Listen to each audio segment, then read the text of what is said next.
अगर आपको अपना LMS हैंडल करवाना हो, कोई भी असाइनमेंट बनवानी हो या फिर क्विज़ करवाने हो तो आप हमसे रब्ता करें। इसके अलावा अगर आपको किसी भी सब्जेक्ट की ऑनलाइन क्लासेस चाहिए या फिर अपना प्रोजेक्ट बनवाना हो या फिर प्रोजेक्ट की कोई भी असाइनमेंट या उसके रिलेटेड कोई भी गाइडेंस चाहिए तो आप हमसे रब्ता करें। तो इसमें हमारे पास एक न्यू ही टॉपिक है। ये बेसिकली दरअसल वो टॉपिक है जो हमारा फाइनल टर्म तक चलेगा और बहुत ही इजी भी है और बहुत इम्पोर्टेंट भी है। तो आज से हम डिस्कस करेंगे WPF को और सी शार्प के साथ ये क्योंकि रिलेटेड है। C sharp basically event oriented है, तो ये ग्राफिकल यूज़र इंटरफेस के लिए यूज़ होती है। हमने पहले लेक्चर में देखा था कि हम दोनों लैंग्वेजेस में क्या करेंगे कि हम इवेंट हैंडलिंग भी पढ़ेंगे, यानी इवेंट ड्राइवन प्रोग्रामिंग भी पढ़ेंगे और उसके साथ ग्राफिकल यूज़र इंटरफेस को भी देखेंगे। तो basically graphical user interface WPF के ज़रिए ही मुमकिन है। WPF की फुल फार्म आपको पता होनी चाहिए कि इसकी फुल फार्म क्या है। ये है विंडोज़ प्रेजेंटेशन फाउंडेशन। तो सबसे पहले ये 2003 में आई थी WPF। इसका जो इनिशियल नेम था वो एवेलोन था। अभी जो वेरिएंट चल रहा है WPF का वो 4.8 है या 4.9 है तकरीबन।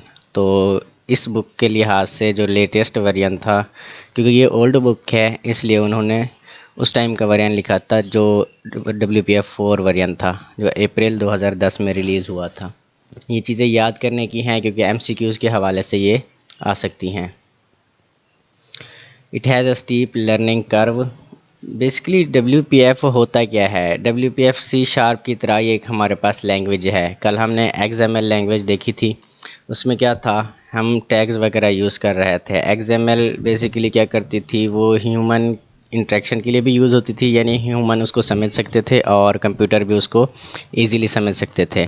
इस तरह WPF भी बिल्कुल उसी तरह ही है, ठीक है। तो इसको ह्यूमन भी समझ सकते हैं और कंप्यूटर्स भी समझ सकते हैं, क्योंकि हमने ग्राफिक्स यूज़ करने होते हैं कंप्यूटर्स में कि डिफरेंट टाइप की गेम को बनाने के लिए डिफरेंट तरह के ग्राफिक्स यूज़ होते हैं। अब देखिए, जब हम मोबाइल में कोई गेम खेलते हैं, क्रिकेट वाली दो ढाई GB की होती है, ठीक है, तो उसमें क्या होता है, वो हमसे कहता है, ऑप्शन लेता है कि इसमें आपने ग्राफिक्स कौन से यूज़ करने हैं, लो वाले, हाई वाले या फिर उससे भी हाई वाले, ठीक है। तो ये WPF ग्राफिकल यूज़र इंटरफेस के लिए यूज़ होता है, यानी इसके ज़रिए हम मुख्तलिफ़ शेप्स बना सकते हैं। जिस तरह हमारे पास ये पूरी की पूरी एप्लीकेशन है, तो ये ग्राफिकल यूज़र इंटरफेस है, यानी इसमें हमें कलर नज़र आ रहे हैं, इसमें हमें बटन्स नज़र आ रहे हैं, इसमें हमें मुख्तलिफ़ तरह के टैब्स नज़र आ रहे हैं, हम एक पेज से दूसरे पेज की जानिब जा सकते हैं। ये ग्राफिकल यूज़र इंटरफेस ही है। इसको कहते हैं यूज़र की इंटरेक्शन किस तरह से है एप्लीकेशन के साथ। तो वो इंटरेक्शन बनाने के लिए हमें WPF यूज़ करना होता है। आप ऐसे समझ लें कि WPF किसी चीज़ की डिज़ाइनिंग के लिए इस्तेमाल होता है और सी शार्प जो होता है उस चीज़ को हरकत देने के लिए इस्तेमाल होता है, यानी सी शार्प के ज़रिए हम उस चीज़ पे इवेंट्स लगाते हैं, डेलीगेट्स लगाते हैं। Code has to be written in many places. तो WPF का एक ये भी फ़ायदा है कि आप कोड को सबसे पहले भी लिख सकते हैं, सबसे आखिर में भी, ठीक है, और ये यूज़ उसी जगह पे होगा जिस जगह पे हम इसे यूज़ करवाना चाहते हैं। There are multiple ways to do a particular task. एक टास्क को करने के लिए WPF में हमारे पास बहुत सारे तरीके होते हैं कि हम किस तरीके से उसको करना चाहते हैं। देखिए, अगर एक हमने बटन बनाना हो तो WPF में 2-3 तरीके हैं बटन बनाने के, जबकि सी शार्प में एक ही तरीका है कि हमने उसको बटन का मेथड दे देना है जिसकी बदौलत वो बटन बन जाएगा। WPF enables polished user interface which are getting a lot of attention। तो ये polished user interface क्या होते हैं? बेसिकली यही जो हम डिज़ाइनिंग वगैरह करते हैं इसी को polished user interface कहते हैं। It enables rapid iteration and major interface changes throughout the development process। देखें, अब WPF को सीखने के लिए और समझने के लिए एक अलग साइड की तरफ जाना पड़ता है और सी शार्प को सीखने और समझने के लिए एक अलग कोड को एक अलग लैंग्वेज की तरह समझना पड़ता है। सी शार्प बेसिकली सारी की सारी इवेंट हैंडलिंग पे काम करती है और WPF सारी की सारी डिज़ाइनिंग के लिए इस्तेमाल होती है। जिस तरह हम कोई भी वेबसाइट बनाते हैं तो उस वेबसाइट को कोई दो बंदे बना सकते हैं। एक तो होता है जो उसकी बैक एंड पे इस तरह की कोडिंग करता है कि अगर कोई यूज़र यहाँ पे डेटा इनपुट करवाना चाहे तो वो उसको डेटे को क्या करना चाहिए, और एक दूसरा यूज़र होता है जो सिंपल पेजेस बना देता है और उन पेजेस को क्या करता है कि बिल्कुल वो मतलब डमी वेबसाइट बना देता है। वो वेबसाइट तो होती है, लेकिन अगर हम बटन पे क्लिक करें तो बटन क्या करेगा, बटन कोई वर्क नहीं करेगा। हम उस पर कोई हाइलाइटर पे क्लिक करें तो हाईलाइट नहीं होगा। तो इस फंक्शनैलिटी को यूज़ करने के लिए हमें क्या करना पड़ता है, कोई ना कोई एक्यूरेट लैंग्वेज यूज़ करनी पड़ती है। अब अगर हम डेटाबेस से उसका इंटरेक्शन चाहेंगे तो हमें PHP इस्तेमाल करनी पड़ेगी। और अगर हम उसको हरकत वगैरह देना चाहेंगे, यानी जैसे बटन या डेलीगेट्स कोई हम उस पे अलाउ करवाना चाहते हैं या वर्क करवाना चाहते हैं, तो उसके लिए हमें जावास्क्रिप्ट की ज़रूरत होती है। सही है। तो WPF और C# भी बेसिकली इसी तरह ही हैं। आप ह्यूमन का समझ लें, मैं अगर आपको ह्यूमन की मिसाल दे दूं कि हमारे पास एक ढांचा बना हुआ है और वो ढांचा हमने बना लिया है C# की मदद से। ठीक है। फिर एक बंदा आता है, उस पे WPF की मदद से हमारा चेहरा बनाता है, हमारे हाथ बनाता है, बाजू बनाता है, लेग्स बनाता है। उनको मुख्तलिफ़ तरह के रंग देता है कि हमारा चेहरा उसने ब्लैक कर दिया, हाथ उसने वाइट कर दिए, कुछ चीज़ रेड कर दी, कुछ चीज़ ब्लू कर दी। ठीक है। तो ये सारी जो हमारी पोलिश्ड यूज़र इंटरफेस है, जिसकी मदद से हमें पता चलता है कि फ़लाना कैसा है, तो ये WPF की बदौलत ही मुमकिन है। अब इंसान बन गया है, इसको चलाने के लिए फिर क्या इस्तेमाल होगा, फिर हमारे पास C# पे इवेंट्स होते हैं। अब देखें, अब इंसान को हरकत देना है, यानी एक दो स्टेप फॉरवर्ड करना है या बैकवर्ड करना है, तो C# की मदद से हम उसको करेंगे। अगर हम कंप्यूटराइज्ड लैंग्वेज की बात करें तो हम इवेंट्स दिखाएंगे, अगर ये चीज़ हो तो आपने फॉरवर्ड जाना है, अगर ये चीज़ ना हो तो आपने बैकवर्ड जाना है। इसी तरह हमने कोई चीज़ उठानी है तो फिर हम क्या कर देंगे, कंडीशन लगा देंगे अपने हाथों पे कि वो चीज़ अगर उठाने के लायक हो तो आपने उसको उठाना है, नहीं तो उसको वैसे का वैसे पड़े रहना है। ये सब चीज़ें हमें WPF और C# इकट्ठे मिलकर प्रोवाइड करती हैं। देखिए, यहाँ पे उन्होंने लिखा भी हुआ है कि developers can create an ugly application which designer can retheme. तो WPF हमें ये भी फैसिलिटी मुहैया करता है कि एक चीज़ जो बनी हुई है आपको उसको रीथीम कर सकते हैं, यानी उसको अपने तरीके से बना सकते हैं। अब C# के डेवलपर को आप कह दें कि आपने ये चीज़ क्या करनी है, इस पर कलर्स वगैरह करने हैं, पेंट करना है इस वेबसाइट को, तो वो अपने तरीके से करेगा जिस तरह उसे थोड़ा बहुत आता होगा। उसकी बजाय अगर आप WPF वाले एक्सपर्ट के पास ये कोड ले जाएं तो वो उसको रीथीम करेगा और एक ब्रिलियंट वेबसाइट बना के हमें देगा। इसकी मिसाल ऐसे है कि अगर आपने अपने घर को रंग रोगन करवाना है तो आपने क्या करना है, तो आप उसके पास जाएंगे जिसको रंग रोगन करना आता होगा। ठीक है। अगर आप उसके पास जाएं, जिसको मतलब एक दर्जी है, आप उसके पास चले जाएं, आप उसको कहें कि हमारे घर को पेंट करना है, तो वो ठीक है कर तो देगा, लेकिन वो इस तरह से नहीं करेगा जिस तरह से उसके एक्सपर्ट उसका उस पर काम करेंगे, यानी रंग बनाएंगे, फिर डिज़ाइनिंग करेंगे, रंग रोगन की मुख्तलिफ़ तरह के वहाँ पे मेथड्स अप्लाई करेंगे। ठीक है। तो ये चीज़ होती है कि हर चीज़ का अपना डेवलपर होता है। C# वाले डेवलपर क्या करते हैं, एक बनी बनाई वेबसाइट पे वहाँ पे यूज़र इंटरफेस लगाते हैं, किस तरह से कि अगर यहाँ पे ये इवेंट काम कर रहा है, ये इवेंट काम कर रहा है, ये इवेंट काम कर रहा है, उनको सिर्फ हमें बता देना होता है। ठीक है। और जिस तरह मैंने आपको एक मिसाल दी थी कि जब ये C# बनी थी तो उसके लिए उन्होंने चाइनीज़ वॉल टेक्निक यूज़ की थी। ठीक है। उसमें हमारे पास क्या होता था, उसमें हमने बता देना होता था कि एक चीज़ हमने बनानी है जिसमें इतने टैब्स हों, इतने बटन्स हो, एक साइड बार हो, एक स्लाइडर हो, इसको हमने मिनिमाइज़ करें किस तरह हो और मैक्सिमाइज़ करें किस तरह हो। तो हमें उसको बताना नहीं पड़ता था कि आपने MS वर्ड की तरह एप्लीकेशन बनानी है, हम जस्ट उसको कह देते थे कि ये चीज़ आपने बनानी है।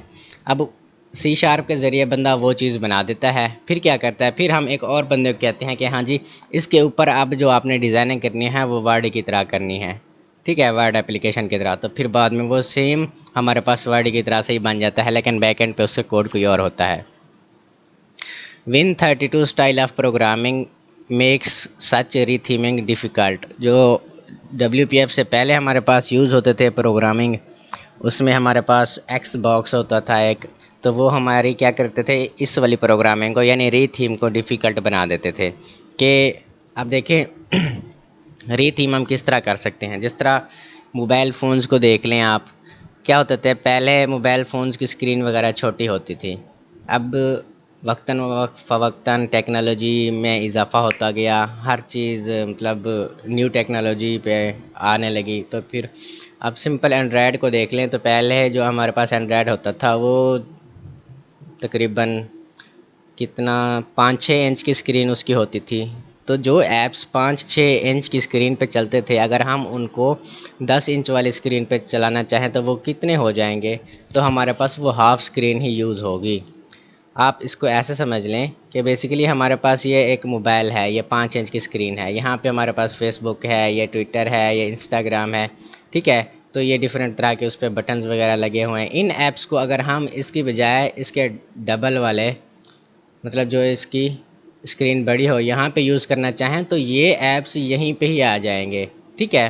तो ये रीथीम करने के लिए हमें क्या करना पड़ेगा, कोड को दोबारा से राइट करना पड़ेगा और फिर हमें बताना पड़ेगा कि हाँ भी आपने क्या करना है, अब 10 इंच की स्क्रीन पे आपने यूज़ होना है। तो हर एक कोड को दोबारा से हमने लिखना होगा। अब फेसबुक को देख लें, फेसबुक छोटे मोबाइल पे भी चल जाती है, बड़े मोबाइल पे भी चल जाती है। तो छोटे मोबाइल के लिए हमें अलग फेसबुक नहीं, वो सेम प्ले स्टोर होता है, वहीं से ही डाउनलोड होती है। तो वो रीथीम हुई पड़ी होती है कि उसकी मदद से हम क्या कर सकते हैं, जितना भी हमारी स्क्रीन का साइज़ होगा, इसको कहते हैं कि उसकी रेजोल्यूशन को हम बढ़ा सकते हैं या कम कर सकते हैं। तो यहाँ पे हम फेसबुक की रेजोल्यूशन को कम कर देंगे और यहाँ पे हमारे फेसबुक की रेजोल्यूशन को ज़्यादा कर देंगे। ये बेसिकली रीथीम ही हुए पड़े होते हैं ऐप्स वगैरह, ठीक है। तो the code to repaint the user interface is mixed up. देखिए WPF से पहले हमारे पास होता था एक ही लैंग्वेज होता था, उसमें हम कोड को रिपेंट भी करते थे। रिपेंट किस तरह करते थे, हम डिज़ाइनिंग भी उसी में करते थे, इवेंट्स भी उसी में लगाते थे। तो ये हमारे पास बहुत गड़बड़ हो जाती थी कोड को समझने में भी और राइट करने में भी। अब जब हमने WPF को अलग यूज़ करना होता है, C# को अलग यूज़ करना होता है। जस्ट हमने ये डिक्लेयर करवाना होता है कि कौन सा इवेंट किस वाले बटन पे काम करेगा। बाकी सारा काम हम C# वाली फाइल में करते हैं और जो बटन हमने बनाना होता है वो बटन हम WPF में जाके बना देते हैं। ये हिस्ट्री दी हुई है कि WPF से पहले हमारे पास क्या था, वो हमारे पास था GDI। तो हमारे पास ग्राफिकल यूज़र इंटरफेस के यूज़ होता था WPF से पहले, ठीक है। ये 1985 में, ये इम्पोर्टेंट MCQs है, ये आता भी है कि GDI कब बना था। तो ये 1985 में बना था। GDI के बाद हमारे पास था जो लाइब्रेरीज़ आई थी, वो थी OpenGL की, यानी ओपन ग्राफिकल लैंग्वेज हमारे पास आई थी, जिसकी मदद से हम ये ग्राफिक्स वगैरह का काम करते थे। लेकिन इन दोनों में फ़र्क क्या था, देखिए जो GDI थी ना, वो हमारे पुराने सिस्टम वगैरह पे चल जाती थी। जब इसको किसी नए सिस्टम पे चलाना होता तो दोबारा से हमने उसकी कोडिंग में चेंजिंग करनी होती थी। इस तरह हमारे पास OpenGL थी। तो OpenGL एक तरह के सिस्टम पे तो चलती थी, अगर किसी और सिस्टम पे हम उसको चलाना चाहें तो ये गड़बड़ मचा देती थी। आप ऐसा समझ लें कि अगर एंड्रायड के लिए इसको राइट किया गया था तो ये एंड्रायड वाले सारे वेरिएंट पे चल जाती थी। लेकिन जब इसको आईफोन पे हम चलाते तो इसके लिए हमें एक और कोड यूज़ करना पड़ता था। तो इस तरह की सारी गड़बड़ को ख़त्म करने के लिए हमारे पास क्या यूज़ होता था, हमारे पास फिर एक नई लैंग्वेज आई थी 2003 में, जिसका नेम था एवेलोन, ठीक है। फिर बाद में इस पर कुछ चेंजेस की गई, इसको WPF बना दिया गया, सिंपल नेम के, जिस तरह का इसका काम है उसी तरह का इसका नेम आ गया। इसके बाद हमारे पास कुछ पॉइंट्स आ जाते हैं, ये लॉन्ग के हवाले से, मिड टर्म के हवाले से बहुत इंपॉर्टेंट हैं कि इसके हाइलाइट्स क्या हैं, ठीक है, यानी इसके एडवांटेजेस क्या हैं WPF के बेसिकली। तो ये हमें ब्रॉड इंटीग्रेशन प्रोवाइड करती है। ब्रॉड इंटीग्रेशन का मतलब होता है कि हम एक ही कोड को या एक ही चीज़ को 2D में भी कन्वर्ट कर सकते हैं, 3D में भी कन्वर्ट कर सकते हैं। हम 3D में 2D वाली चीज़ें भी ला सकते हैं, जिस तरह एक वीडियो हो गई। अब वीडियो में क्या होता है, अगर वो मतलब HD में है तो उसमें हम MP4 में भी कन्वर्ट कर सकते हैं उस वीडियो को, और MP4 वाली वीडियो को हम HD में भी कन्वर्ट कर सकते हैं, ठीक है। अगर आप इसको देख लें कि ये वाला मेरा जो लैपटॉप है, ये 2D हमें चीज़ें दिखा सकता है, 3D नहीं दिखा सकता, या 4K में नहीं दिखा सकता। अगर जो चीज़ WPF में लिखी होगी वो 4K वाले लैपटॉप में भी वैसे चलेगी और 2D वाले लैपटॉप में भी वैसे चलेगी। यानी वो देखेगी कि लैपटॉप की स्पेसिफिकेशन कितनी है, कि जितनी भी स्पेसिफिकेशन होगी वो WPF कन्वर्ट हो के उतनी स्पेसिफिकेशन में हमारे पास वो चीज़ मुहैया कर देगा। अब एक मोबाइल होते हैं उसमें फुल HD वाली कोई भी वीडियो नहीं चलती, तो हम क्या करते हैं, हम उसमें MP4 वाली वीडियो अपने भरवा लेते हैं या फिर डाउनलोड कर लेते हैं, ताकि देखने में हमें आसानी हो और इजीली हम उसको देख सकें। तो ये क्या होता है, ये हमारे पास ब्रॉड इंटीग्रेशन नहीं है। ब्रॉड इंटीग्रेशन तब होती है जब हम अगर HD में भी डाउनलोड करते तो MP4 वाले में भी वो चल जाती MP4 में कन्वर्ट होके, यानी उसका जो बैकएंड वाला कोड होगा वो ख़ुद को इतना मिनिमाइज़ कर देता कि वो उस मोबाइल पे चल जाता। फिर हो जाता है कि ये रेजोल्यूशन इंडिपेंडेंस है। रेजोल्यूशन इंडिपेंडेंट मैंने आपको बताया कि अगर उसको आप छोटे मोबाइल पे इस्तेमाल करें तो वो छोटे मोबाइल पे इस्तेमाल हो जाएगी, अगर बड़े मोबाइल पे इस्तेमाल करें तो वो अपने ग्राफिक्स को इतना बढ़ा देगी कि वो बड़े मोबाइल पे इस्तेमाल हो जाएगी। तो ये चीज़ आपने याद रखनी है कि WPF वेक्टर ग्राफिक्स पे अमल करती है। वेक्टर्स का मतलब होता है कि हमने उसमें शेप्स की टाइप की ग्राफिक्स देने होते हैं, ठीक है। जिस तरह हम बनाते हैं, कोई मुसल्लस हो गई या रेक्टेंगुलर ट्रायंगल हो गई, तो ये सब वेक्टर ग्राफिक्स हैं, ठीक है। वेक्टर ग्राफिक्स के अगेंस्ट जो हमारे पास इस्तेमाल होता है वो होता है बिट मैप, ठीक है। बिट मैप में क्या होता है कि हमने उसको बिट्स में उसका साइज़ दिया होता है, बाद में उस बिट के साइज़ को इंक्रीज़ करवाने के लिए हमें कोड में चेंजिंग करनी पड़ती है, ठीक है। तो वो कोड में चेंजिंग किस तरह होगी कि हमें दोबारा से कोड को राइट करना पड़ेगा। उस कोड में हमें बिट्स वगैरह चेंज करने पड़ेंगे कि अगर ये मोबाइल हो तो आपने इतने बिट जाना है, और ये मोबाइल हो तो आपने इतने बिट जाना है। मैं आपको यहाँ से दिखा दूँ, आप ये देखें, जब हमने इसको छोटी स्क्रीन पे यूज़ किया, ये हमारी स्क्रीन छोटी हो गई, ठीक है। तो ये डिमेंशन ऊपर लिखी हुई है कि ये स्क्रीन 400 बाय 425 की है, तो ये वैसे का वैसा हमारे पास उसी स्क्रीन वाली शेप में ढल के आ गया। तो इसका मतलब है कि ये रेजोल्यूशन इंडिपेंडेंट है। जब हम स्क्रीन को बड़ा करते जाएंगे तो ये हमारी स्क्रीन भी उसी शेप में आती जाएगी। ये देखें, जितना बड़ा हम इसको करेंगे उतनी बड़ी हमारे पास ये शेप आ जाएगी। तो ये इसका मतलब होता है कि ये रेजोल्यूशन इंडिपेंडेंट है, कि अगर हम कितनी भी छोटी स्क्रीन पे इसको ले जाएं वो उतनी छोटी स्क्रीन पे हमारे पास काम करेगा। ये देखें, तो इतनी छोटी स्क्रीन पे भी हमारे पास इतना काम कर रहा है। इससे बड़ी हम इस पे मोबाइल पे भी दे सकते हैं। अगर हम इसको iPhone 12 Pro पे ले जाएं तो वो इस तरह से काम करेगा हमारे पास। अगर इसको हम किसी सैमसंग वाले पे ले जाएं तो वो हमारे पास इस तरह की स्क्रीन आ जाएगी। तो बेसिकली ये जो है ये हमारे पास रेजोल्यूशन इंडिपेंडेंट होता है, ठीक है, कि आपकी रेजोल्यूशन बढ़ भी सकती है और कम भी हो सकती है। तो इसका जो भी कोड हमारे पास लिखा होता है वो वेक्टर ग्राफिक्स में लिखा होता है, सही है। हार्डवेयर एक्सेलरेशन, अब हार्डवेयर एक्सेलरेशन में हमारे पास क्या आ जाता है। अब देखिए, जब हम कोई बड़ी बड़ी गेम्स खेलते हैं, जैसे 64 GB की गेम्स हो गई, 100 GB की गेम्स हो गई, लैपटॉप की बात कर रहा हूँ मैं, तो हमें कोई ना कोई ग्राफिक्स कार्ड यूज़ करना पड़ता है। तो ये जो ग्राफिक्स कार्ड हमारे पास यूज़ होता है वो होता है हार्डवेयर एक्सेलरेशन। तो WPF हमें यह भी मुहैया करता है कि अगर किसी लैपटॉप में ग्राफिक्स कार्ड नहीं लगा हुआ तो आपने क्या करना है, आपने उसी लैपटॉप में से जो उसके बैक एंड के विंडो पे कोड दिया हुआ है उस कोड की मदद से आपने वो चीज़ रन करवा देनी है। आपने ग्राफिक्स कार्ड का वेट नहीं करना।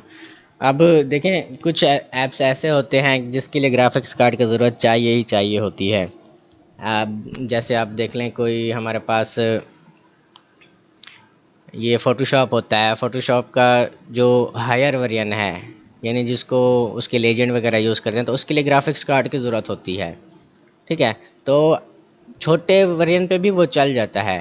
यानी मेरे जो लैपटॉप पे है इसमें कोई ग्राफिक्स कार्ड नहीं लगा हुआ, इसमें बिल्ट इन ग्राफिक कार्ड है जो इसी लैपटॉप का है, इसी सिस्टम का है। मैंने एक्सटर्नल कोई नहीं लगाया हुआ। जो हम एक्सटर्नल लगाते हैं उसको फिर हार्डवेयर में ले जाते हैं। अब जब मैं उसी को यानी किसी भी फ़ोटोशॉप को डाउनलोड करके यहाँ पे चलाऊँगा तो वो मेरे पास रन हो जाएगी। वो ये नहीं कहेगी आपके पास ग्राफिक कार्ड नहीं है तो इसलिए ये फ़ोटोशॉप वाला ऐप आपके पास इस्तेमाल नहीं हो सकता, यानी रन नहीं हो सकता। वो क्या करेगी, वो मेरे जो लैपटॉप का बिल्ट इन ग्राफिक कार्ड होगा, वो जितने भी GB का होगा उसको वो देखेगी और उसमें से जो भी कोड होगी वो उठा के वो फ़ोटोशॉप को दे देगी कि आपने इसमें से रन होना है किसी भी तरह, ठीक है। तो एक्सटर्नल हमारे पास जो हार्डवेयर एक्सेलरेशन होती है वो उस पर काम नहीं करती। It can work using software pipeline also if direct 3D hardware is not available. वो कहते हैं कि अगर 3D हार्डवेयर यानी जो हम एक्सटर्नल लगाते हैं वो नहीं है तो वो क्या करती है, वो सॉफ्टवेयर की पाइपलाइन से, यानी इसके अंदर जो भी हमारे पास बिल्ट इन वाला यूज़ होगा ग्राफिक कार्ड उसी को वो इस्तेमाल करेगी। फिर ये हमारे डिक्लेरेटिव प्रोग्रामिंग को आसान बना देती है। डिक्लेरेटिव प्रोग्रामिंग में हम क्या करते हैं, हम डिक्लेयर करवा देते हैं कि एक बटन है, उसमें हम एट्रीब्यूट्स लगा देते हैं कि इस बटन का नेम ये है, इस बटन का साइज़ ये है, इस बटन के ऊपर क्लिक होना है तो ये करना है आपने, ठीक है। तो इस वाली चीज़ को ये डिक्लेरेटिव में आसान बना देती है। अच्छा, जो जैमल था उसको XAML कहते हैं, जिसको हम प्रोनाउंस यानी पढ़ते जैमल हैं, ठीक है। इसको लिखते XAML हैं और इसको पढ़ते जैमल हैं। यहाँ पे उन्होंने लिखा भी हुआ है कि हम custom attributes and configuration files were always here but XML is very rich. अच्छा, इसमें रिच कंपोजिशन हमारे पास यूज़ होती है कि इसमें हम एनिमेशन वगैरह लगा सकते हैं कि एक बटन है उसने एनिमेट कैसे करना है, जब हम उसके ऊपर कोई माउस ले जाएं तो वहाँ पे उसने एनिमेट कैसे करना है, यानी उसमें बड़ा होना है, छोटा होना है, या फिर उसने अपना रंग तब्दील कर देना है, जिस तरह हम HTML और CSS में देखते हैं एनिमेशन को। तो ये रिच कंपोजिशन हमें ये भी प्रोवाइड करती है। बेसिकली ये जो XAML है ये HTML का ही एक वेरिएंट है, ठीक है, बिल्ट इन वेरिएंट है। तो इस वजह से ये हमारे पास जो भी टास्क HTML में हम कर सकते हैं वो XML में भी कर सकते हैं। तो in short, WPF aims to combine the best attributes of systems such as DirectX। तो WPF हमें वो सब फैसिलिटी मुहैया करती है जो हमें किसी भी सिस्टम पे चाहिए होती है, ठीक है। अब देखें, हमारे पास विंडोज़ डॉट फार्म हम यूज़ करते थे जब हम कैलकुलेटर वाला बटन बनाते थे। तो ये हम जब कोडिंग करेंगे आगे तो हमें वो विंडोज़ डॉट फार्म वाला फंक्शन उसमें C# में यूज़ नहीं करना पड़ेगा, हम उसको डायरेक्ट ही WPF में बटन बना के उसको यूज़ कर लेंगे, ठीक है। उसके लिए हमें कोई भी रेफरेंस वगैरह देने की ज़रूरत नहीं पड़ेगी। इसी तरह एडोबी फ्लैश हमारे पास एप्लीकेशन है, उसमें पावरफुल एनिमेशन की सपोर्ट होती है, ठीक है। और HTML भी हमारे पास, बेसिकली हम ये HTML से निकला हुआ है ना। HTML में हम क्या करते हैं, टैग्स वगैरह यूज़ करते हैं, तो इसमें भी टैग्स वगैरह यूज़ करते हैं, सही है। बाकी ये उसका देख लेना है कि अगस्त 2000 में इसका कौन सा वर्जन आया था, कौन सा, ये सही है, ये इतना वो नहीं है, इम्पोर्टेंट नहीं है। फिर हमारे पास आ जाता है सिल्वर लाइट। अब सिल्वर लाइट क्या है? सिल्वर लाइट भी बिल्कुल WPF की तरह ही है। WPF हमें कब वेब की फैसिलिटी मुहैया नहीं करता था पहले, तो उसके लिए हम क्या यूज़ करते थे, सिल्वर लाइट, जो हमें क्या करता था, जो वेबसाइट वगैरह बनाने के लिए इस्तेमाल होता था। तो अब तो WPF से भी हम वेबसाइट बना सकते हैं। At choose to follow WPF approach first released in 2007। देखें, WPF कब आया था, 2003 में, और ये कब आया था, 2007 में, ठीक है। और फिर जब ये अप्रैल 2010 में 4th वर्जन आया तो WPF के साथ इसको मर्ज कर दिया गया, यानी WPF के साथ फिर हम वेबसाइट भी बनाने लग गए थे। अच्छा, there is often confusion when to use one और द अदर। क्योंकि इसको एक दूसरे से मर्ज कर दिया गया था तो हमें ये परेशानी हो रही थी कि हम इसको WPF को कब यूज़ करें और सिल्वर लाइट को कब यूज़ करें। दोनों हमारे पास जो यूज़ होते थे वो लैंग्वेज से हट के यूज़ होते थे, ठीक है, outside the web. Silverlight is mostly a subset of WPF। Subset तो आपको पता होगा कि एक सेट में से हम कुछ चीज़ें निकाल लेते हैं, वो उसका सबसेट बन जाता है। तो WPF क्या है, सिल्वर लाइट क्या है, WPF का सबसेट है, यानी WPF से कुछ चीज़ें हमने निकाली जो सिल्वर लाइट में यूज़ होती हैं। But there are some incompatibilities. अब देखें, ये एक हम एप्लीकेशन बनाते हैं या फिर हम बनाते हैं जी वेबसाइट। अब उस वेबसाइट में हम ग्राफिक्स इतने हैवी यूज़ करते हैं कि सम सिस्टम उसको सपोर्ट नहीं करते, ठीक है। अब जब हमारा नेटवर्क ख़राब होता है तो हमारे पास क्या होता है, तो हमारे पास उसकी ना जो इमेजेस ओपन होती है ना कुछ ओपन होता है, तो वो हमारे नेटवर्क की वजह से उसका जो ग्राफिकल यूज़र इंटरफेस होता है वो गायब हो जाता है। तो ये चीज़ें हमारे पास कुछ मोबाइल पे भी यूज़ होती हैं कि कुछ मोबाइल्स हमारे पास ऐसे हैं कि वो इस तरह की फ़ैसिलिटी मुहैया नहीं करते, जैसे क्यू मोबाइल हो गए। अब क्यू मोबाइल में हमारे पास प्रोसेसर उसका इतना अच्छा नहीं था कि अगर हम उसको गेम्स वगैरह खेलने के लिए इस्तेमाल करें तो वो हमें फुल के फुल ग्राफिक्स दे दे। अगर उसकी बजाय हम सैमसंग या ओप्पो का कोई मोबाइल यूज़ कर लें तो वो हमें ग्राफिक्स फुल के फुल प्रोवाइड करते थे। तो सिल्वर लाइट वहाँ पे यूज़ होती थी जहाँ पे हमारे पास ग्राफिक्स की कम कम चाहिए होते थे ग्राफिक्स, ठीक है। और WPF हाई ग्राफिक्स के लिए हमारे पास यूज़ होते थे। तो ये मैक पे हम WPF को यूज़ कर सकते हैं, सिंपल एंड्रॉयड पे या फिर विंडोज़ पे हम सिल्वर लाइट को भी यूज़ कर सकते हैं।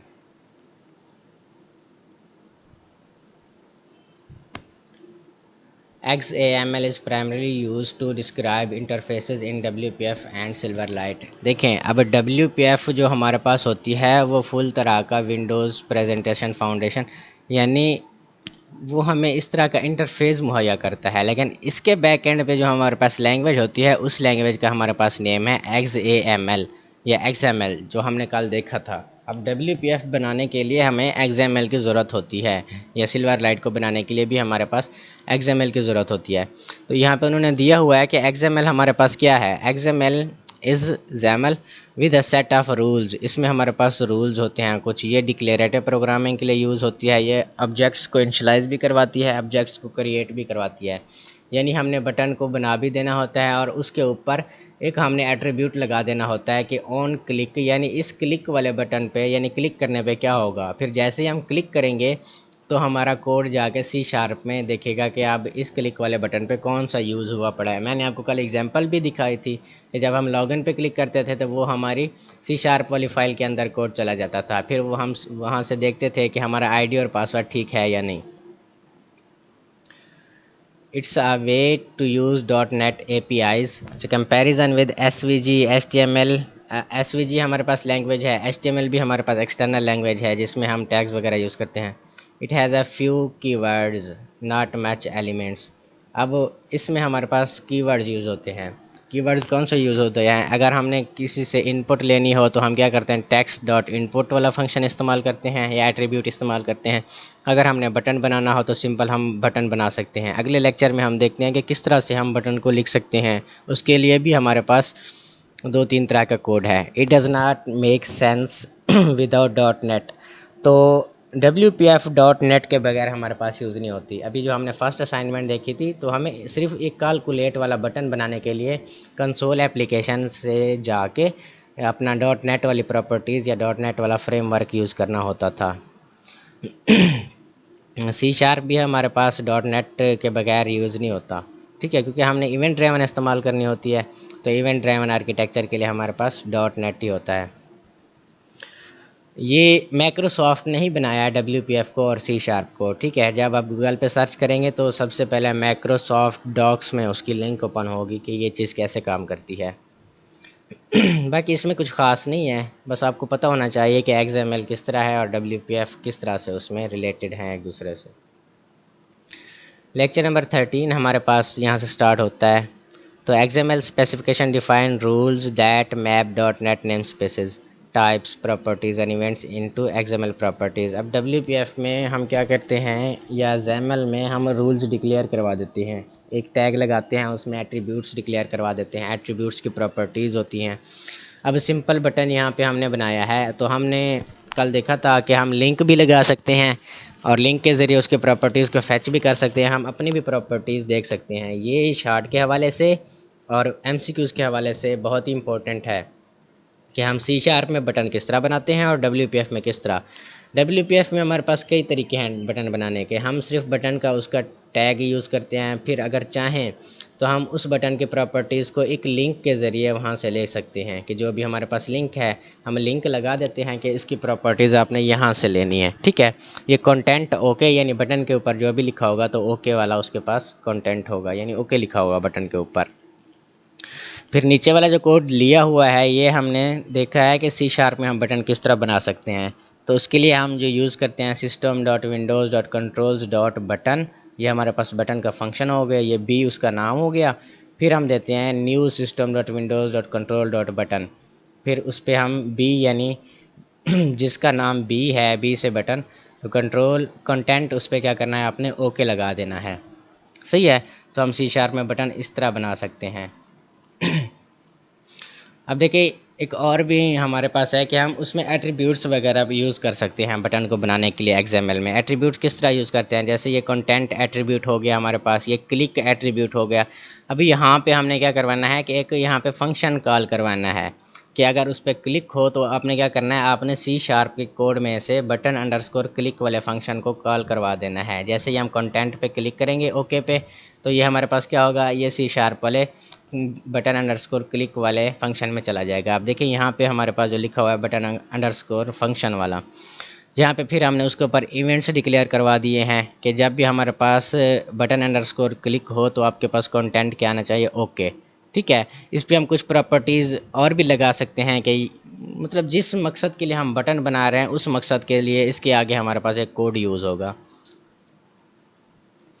XML can no longer run standalone in the browser because of button underscore click method event handler are attached before properties are set। देखें, XML वो कहते हैं कि इन इवेंट्स के बगैर हमारे पास यूज़ नहीं होती। अगर इन इवेंट के बगैर हम उसको यूज़ करेंगे तो हमारा जो बटन होगा वो डमी बटन होगा, वो हमारे पास कुछ भी यूज़ करने के लिए इस्तेमाल नहीं होगा। हम उस पर क्लिक करते तो रहेंगे लेकिन हमारे पास कुछ भी उस पर इस्तेमाल नहीं होगा। देखें, ये बटन समझ लें, तो जब मैं इस पर क्लिक करता हूँ तो ये ब्लू हो जाता है नीचे से अंडरलाइन होके, ठीक है, यानी ये काम कर रहा है।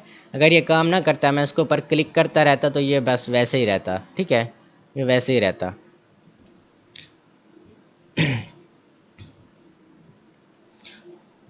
फिर हमारे पास होती हैं कि नेम स्पेसेस जो हमने दी हुई होती हैं कि नेम स्पेसेस हम किस तरह से यूज़ कर सकते हैं। ये सारी हमारे पास नेम स्पेसेस हैं। नेम स्पेसेस बेसिकली जो हम सी शार्प वाले कोड में चीज़ें यूज़ कर रहे होंगे, हर चीज़ की अपनी नेम स्पेसेस है।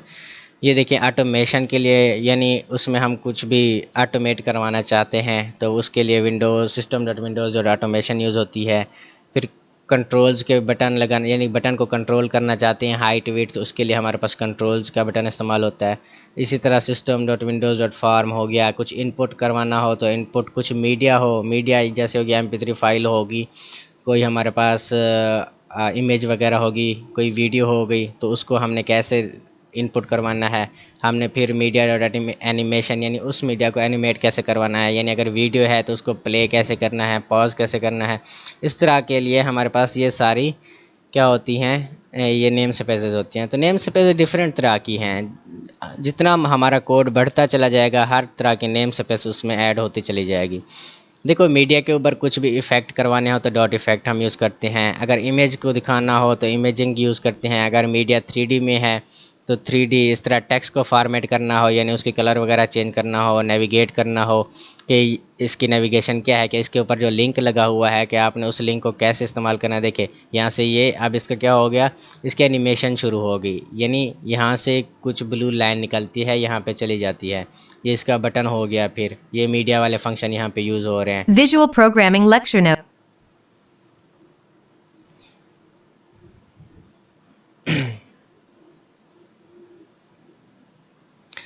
ठीक है, ये सारी फैसिलिटीज़ हम सी शार्प की मदद से देखते हैं।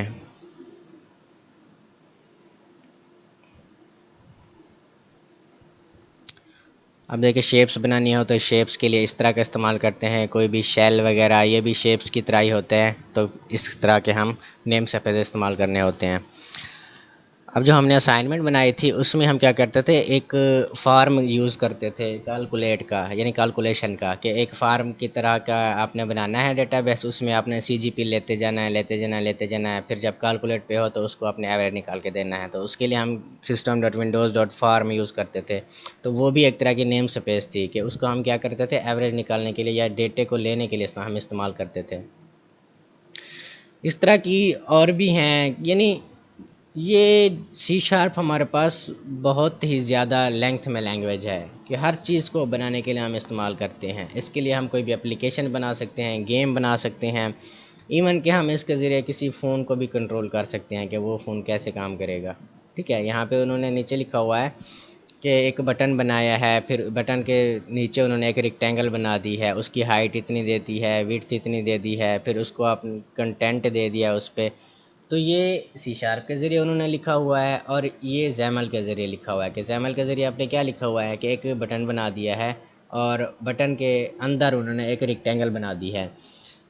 ठीक है, तो ये सी शार्प रिच कंपोजिशन होती है। रिच कंपोजिशन किस तरह होती है कि आप एक बटन बना सकते हैं, उस बटन में आप क्या कर सकते हैं, कंटेंट लिख सकते हैं, इमेज उस बटन में डाल सकते हैं, वीडियो भी डाल सकते हैं आप उस बटन में। तो ये सारे फैसिलिटीज़ हमारे पास WPF प्रोवाइड करता है। ठीक है, अब HTML तो हम इस तरह नहीं कर सकते, एक बटन बनाएं और उस बटन के अंदर हम क्या करें, एक इमेज डाल दें। ठीक है, ये नहीं होता। हम उसमें कोई रंग डाल सकते हैं, इन डिज़ाइन कर सकते हैं बटन को, लेकिन हर बार हमारे पास जो कंटेंट होगा उसमें यूज़ होगा।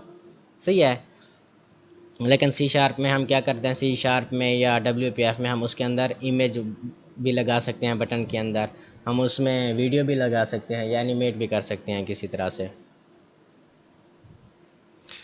तो ये आपको आना चाहिए कि डिफरेंट तरह की प्रॉपर्टीज़ हैं बटन पे, वो किस तरह की हैं। ठीक है, ये उन्होंने एक रेक्टेंगल बनाई है, उसकी हाइट 40 ले ली है, विड्थ भी 40 ले ली है, और उसके अंदर जो कलर दिया है वो ब्लैक लिया है। बेसिकली एक बटन बनाया है, बटन के अंदर रेक्टेंगुलर ली है और उस रेक्टेंगुलर को उन्होंने ब्लैक कलर कर दिया है। सही है। अब यहाँ पे उन्होंने एक बटन बनाया है, उसका कंटेंट उन्होंने दे दिया है ओके, और उसका जो बैकग्राउंड कलर कर दिया है वो वाइट। यानी एक तरह से उसका बटन होगा, बटन के अंदर ओके लिखा हुआ होगा और बैकग्राउंड कलर ऐसा ही होगा जैसे वाइट है। ठीक है। फिर हमारे पास टाइप कन्वर्टर आ जाते हैं। टाइप कन्वर्टर क्या कर सकते हैं? टाइप कन्वर्टर ये होते हैं कि एक बटन को हम किस तरह इस्तेमाल कर सकते हैं। एक बटन को हम रंग करने के लिए उसमें ब्रश भी इस्तेमाल करते हैं। ठीक है, यानी सॉलिड कलर ब्रश, जिस तरह लिखा हुआ है कि उसका कलर क्या कर दो, वाइट। अब मैं आपको अगर दिखा दूं तो ये इस तरह काम करेगा, इस तरह पेंट में होता है। पेंट में हमारे पास ये एक शेप आ गई। ठीक है, अब ये डिफरेंट तरह के बुरश हैं। ठीक है, कि आपने क्या करना है, आप यहाँ पे ऐसे करते जाएं तो ये इस तरह होगा। अगर आप इस वाले ब्रश का इस्तेमाल करें तो ये इस तरह हमारे पास काम करेगा। तो बटन में भी हमारे पास यही होता है कि आपने अगर उसको बैकग्राउंड कलर देना है, अगर सॉलिड डॉट बुरश लिख लिया है तो आपने ये देखो बुरश इस तरह का होगा। सही है, तो ये इस तरह का उसमें रंग होगा, यानी उसकी टाइप कन्वर्ट कर दिया। हर बार उसका क्या सॉलिड कलर नहीं होगा, जिस तरह हम ये करते हैं।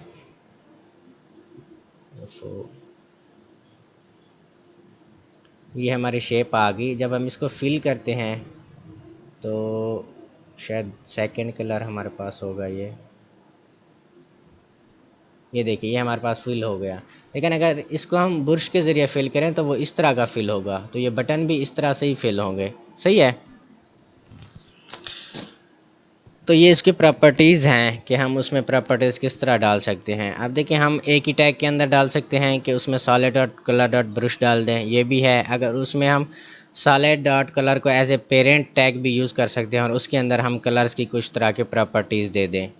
ये अगर आपको HTML आती है तो आपको सारा ही समझ आ रहा होगा कि ये चीज़ क्या लिखी हुई है। या फिर सेकंड असाइनमेंट आएगी, उसमें मैं आपको डिटेल से समझाऊंगा, क्योंकि उसमें हमारे पास एक कोड होगा, उस कोड की मदद से हम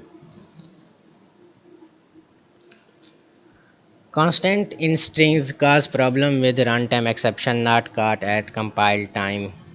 अब ये कांस्टेंट हमारे पास क्या होते हैं? Although the XML Visual Studio will check it compile time, let's see find the type converter for a type। देखिए, हमारे पास कुछ टाइप कन्वर्टर ऐसे भी होते हैं जो कांस्टेंट होते हैं, यानी उसको हम चेंज नहीं कर सकते। ये हमारे पास बेसिकली कुछ डेलीगेट्स होते हैं।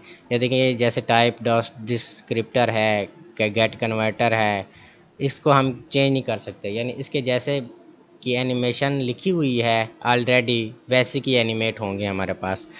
अब हमारे पास जो एक फंक्शन था वो था मिन हाइट का, तकरीबन फर्स्ट असाइनमेंट में अगर मैं आपको दिखाऊं तो उसको हम चेंज नहीं कर सकते थे। एक तरह का कोड जो हमारे पास था।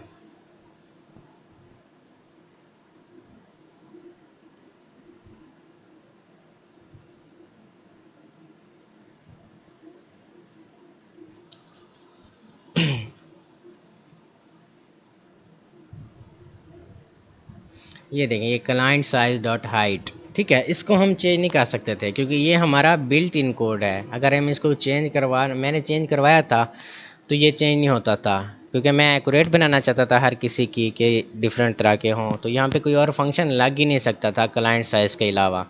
तो ये ऐसे फंक्शन होते हैं कुछ जिनको हम कांस्टेंट तस्वर करते हैं। यानी कांस्टेंट का मतलब भी यही होता है कि वो वैसे का वैसे ही रहना है। जिस तरह हमने x को अगर कांस्टेंट ले लेना होता तो x की वैल्यू वैसे ही रहेगी जो हमने पहले बताई होगी। Let's discuss markup extensions now. Markup extensions में हमारे पास क्या हो गया कि हमने उसके अंदर कुछ एक्सटेंशन यूज़ करनी होती है, यानी एज ए डिक्शनरी उसको यूज़ करना होता है। यहाँ पे अगर देखें तो ये एक्सटेंशन हमारे पास करली ब्रेसेस में आ जाते हैं। ठीक है, markup extension like type converter enable you to extend the expressiveness of XML। ठीक है, हम उसकी एक्सप्रेसिवनेस को एक्सटेंड कर सकते हैं, यानी एक कोड के अंदर हम बहुत तरह का कोड भी दे सकते हैं। एट्रीब्यूट्स के अलावा की बात कर रहा हूँ मैं। एक बटन को हमने एट्रीब्यूट्स किस तरह देना होता है कि हमने उसका नाम यूज़ करना होता है, उसकी लेंथ, हाइट, विड्थ यूज़ करनी होती है, लेकिन यहाँ पे हम उसकी एक्सटेंशन यूज़ कर लेते हैं। HTML में एक्सटेंशन किस तरह होती है कि हम कोई भी चीज़ लिखते हैं, उसको आईडी दे देते हैं और एक एक्सटर्नल फाइल में जाके उसकी प्रॉपर्टीज़ डिक्लेयर करवा देते हैं। तो इस चीज़ को हम मार्कअप एक्सटेंशन कहते हैं। सही है।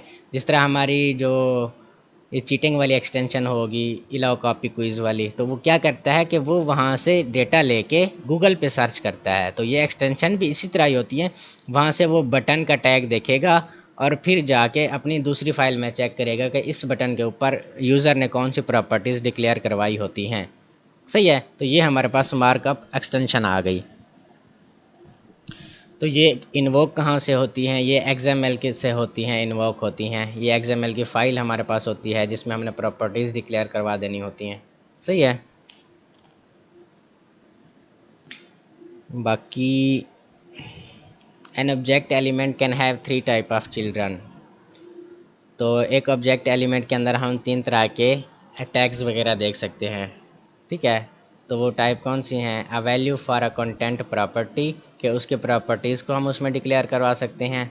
A value that can be type converted, कि उस ये देखें, ये उसके हमने प्रॉपर्टीज़ को डिक्लेयर करवा दिया। सही है। एक हमने ऊपर बटन लेके।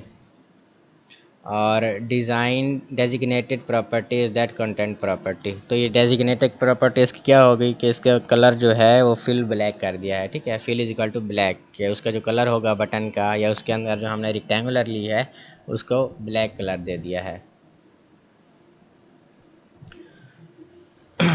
अच्छा, इसमें जो XML में हमारे पास यूज़ होती हैं वो दो टाइप्स या 2 एटम यूज़ होते हैं। ठीक है। जिनमें होता है लिस्ट और दूसरा होता है डिक्शनरीज़। हमारे पास लिस्ट, हम एटम्स की कोई लिस्ट बनाते हैं। ठीक है। जो बटन हम 3-4 जगहों पे यूज़ करते हैं वो भी हमारे पास एक तरह से लिस्ट हो गया।